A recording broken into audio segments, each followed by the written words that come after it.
We must be mad, literally mad as a nation, to be permitting the annual inflow of some 50,000 dependents. It is like watching a nation busily engaged in heaping up its own funeral pyre. Mr. Powell, we're here in the room in which you made your most famous speech, probably, on immigration in 1968. 9 years after the speech, are we still, in your view, on a kind of funeral pyre?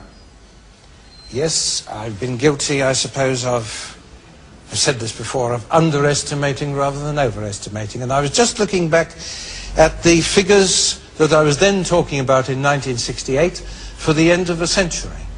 Do you know, my estimates, which were regarded with such ridicule then and denounced by all the academics, forgive me, they are less than the official estimate which the Franks report at the beginning of this year offered. So that upon the whole, I have leaned, perhaps it's a fault, towards underestimation of the magnitude and the danger.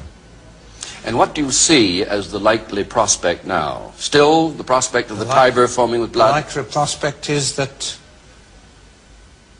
politicians of all parties will say, well, Enoch Powell's right. We don't say that in public, but we know it in private.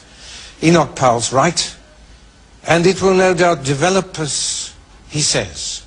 But it's better for us to do nothing now and let it happen perhaps after our time than to seize the many poisonous nettles which we would have to seize if we were at this stage going to attempt to avert the outcome. So let it go on until a third of central London, a third of Birmingham and Wolverhampton are covered, until the civil war comes. Let it go on. We won't be blamed. We'll either have gone or we'll slip out from under somehow.